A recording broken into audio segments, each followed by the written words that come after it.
YouTube, man. What's good, man? I know I've been gone for a minute.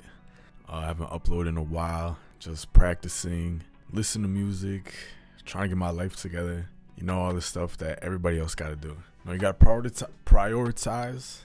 Music wasn't my priority, but now it is. So I'm coming today with a video about J.I. type beats. Man, I've listened to J.I. every single day. Listen to Boogie every single day. Listen to Chef G every single day, man.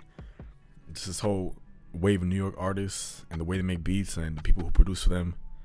It's just really what I'm trying to emulate my style after. Not copy them, but just draw some inspiration, whether it's from the chords or the way they do their vocal chops. You know, all stuff like that is stuff that I learned from. My screen's over there, but the camera's right there. So I don't really know which one to look at, but who cares? But yeah, this beat specifically reminded me of R&B shit by J.I. and Boogie. That's produced by Figures Made It, produced by Woodpecker, and other producers who commonly produce for J.I. Produced by Palace. You know, I'm gonna put all this stuff on the screen so you guys can see it.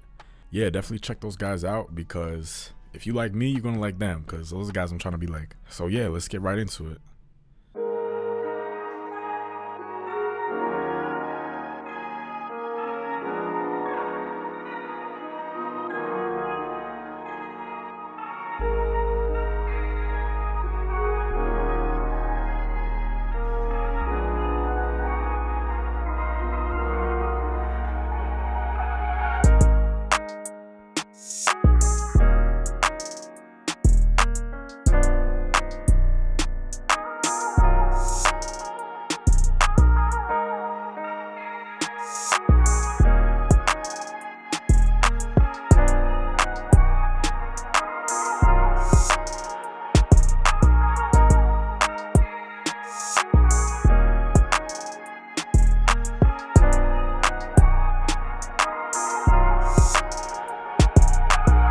Alright, so first we're going to start with the melody.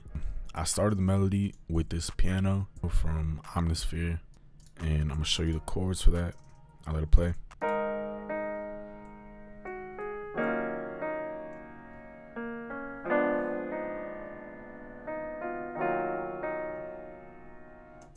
So this really isn't that complex, you know. This is just 4-chord progression, 4 bars, 1 chord each bar. If there's anything slightly interesting about this chord progression, it's that the diminished chord, which is like, it's like leading into the diminished chord, is good for like in between. It's called a passing chord. So you play 1 chord, play your main chord, play your diminished, which has like a lot of tension because the notes are closer. The interval is a whole step between each one. So usually, you know, you skip 2, skip 3, but this one you skip 2, 2, 2. You see what I'm saying? So there's tension there. And then it releases the tension on the last chord, the resolving chord. I'll show you that right now. So it's like,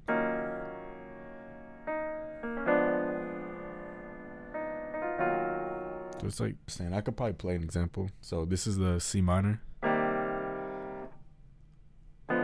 That's the diminished, the D. And then that's the D sharp minor, 7th. So you see, I could play the C and the D. Like that's a 2-chord progression. But if I add the diminished, it's like, it gives it that tension to passing. I play diminished in between them. So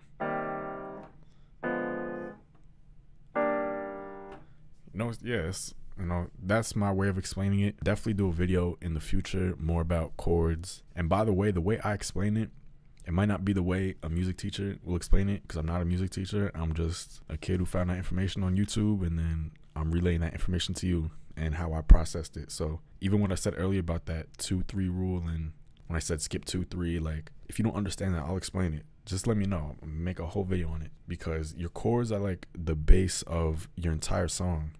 Usually that's how I start off every song. Get the chords, and then from there you just create inspiration. Yeah, that's how I did the piano. All right, so next I did the vocals. You know, if you listen to a lot of this style of production, like J.I., like I'm doing right now, Boogie, you know, they use a lot of like vocal chops, you know, and there's multiple ways to do that. You could use arcade, or you could just sing it yourself, you know. And in this song I actually did both. So So this is what it sounds like with arcade.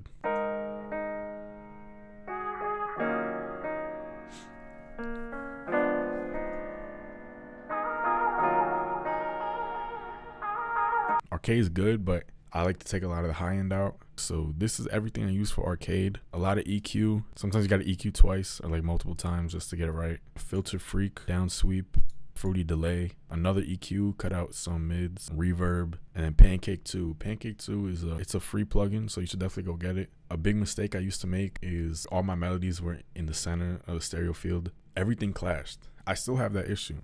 I still have that issue all the time. But panning helps so much, you know, especially with vocals. You know, there's so many different settings and you create your own setting. And there's other plugins that work great, but Panman is like, it's free, bro. Like, why would you not get it? It's free. So yeah, that's the arcade sauce right there. And then the second part of the vocals, I sung it myself because I just feel much more creative when I sing it myself. Now my processing on it, that's a different story. It's not as clear, but like it's definitely usable. So I'll play it together.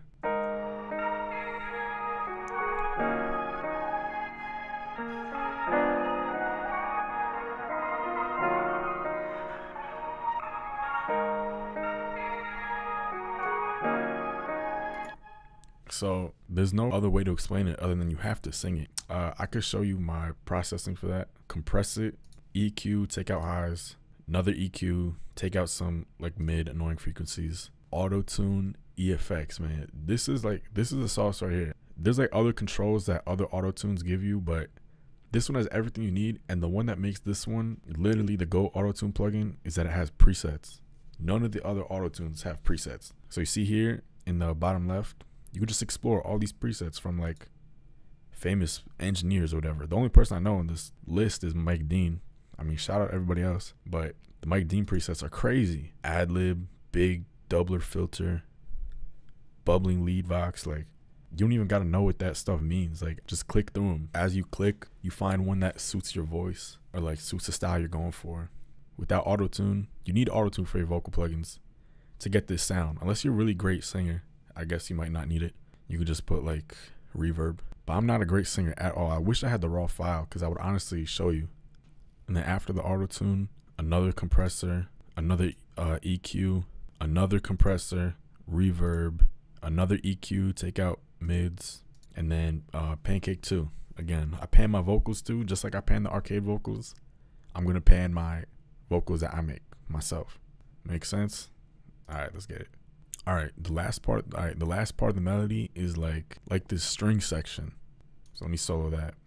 I'll play for you right now.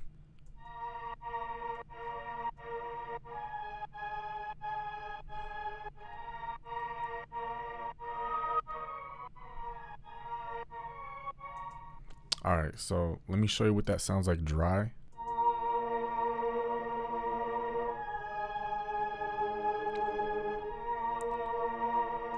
You see, like there's a lot of mids in that, and that's gonna clash with the piano. It's gonna clash with my vocals.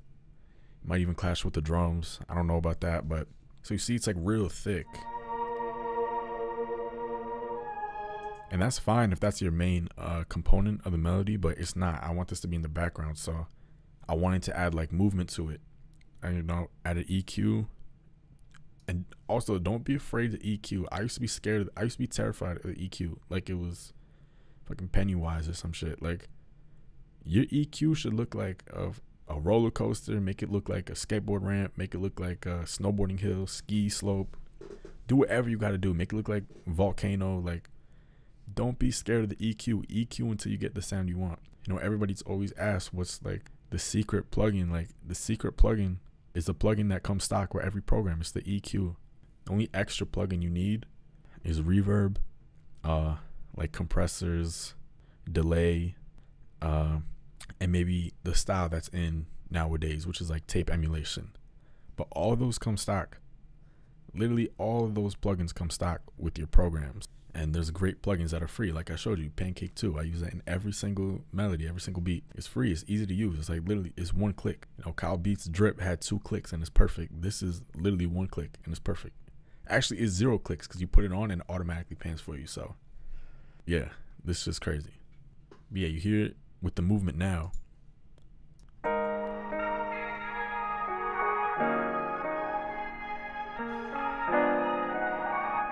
So see, the strings are like here, then you hear them here, then you hear them here. So it's like,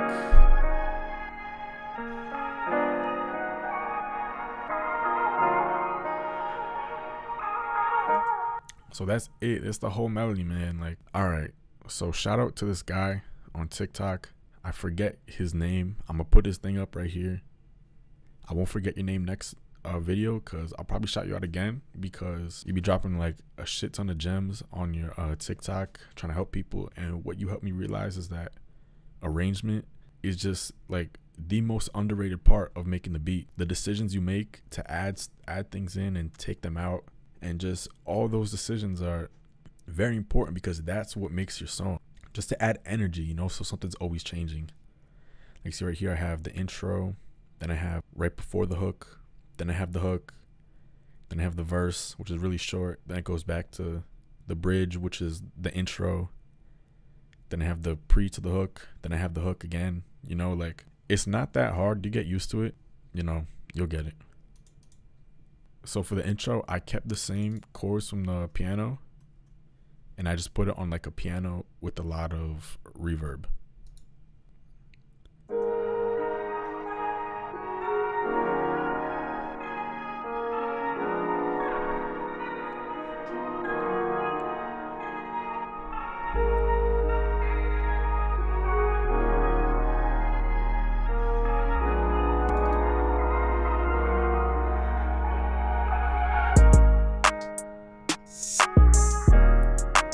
So if you notice what I did there, this part is wet and this part is like dry.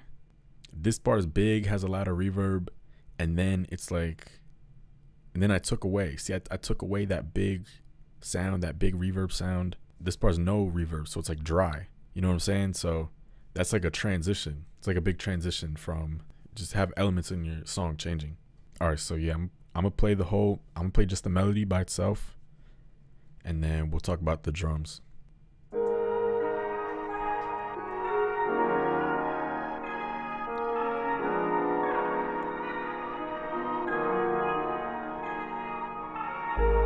Got the sub bass come in right here.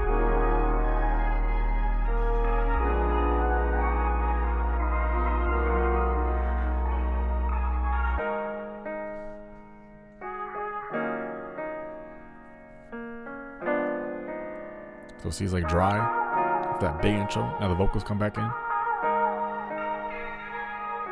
as well as the string part.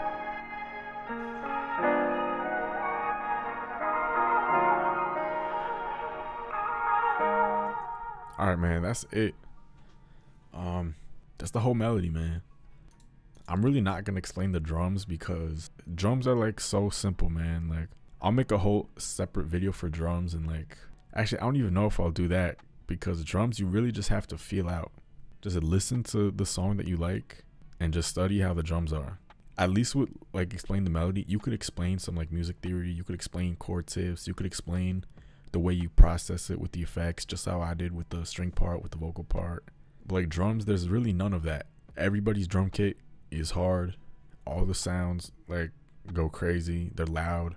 So it's just like your ear. You just gotta trust your ear with drums, you know? So I'm gonna leave it at that. If that pissed anybody off, you really want me to show you my drums, like you really like how I do it, then I'll do that, of course. You know, I'm here to help anybody who needs help. So yeah, that's how I made this beat, man. Hope you guys enjoyed it. Next video coming next week. Trying to rush the whole process, like give myself some time, and then over time it'll speed up as I get more comfortable like uploading consistently. And that's how we're gonna do it. That's how we're gonna end the video. Thanks for watching. I might put this beat on my BeatStars, I might not, but yeah, see y'all next week. Peace.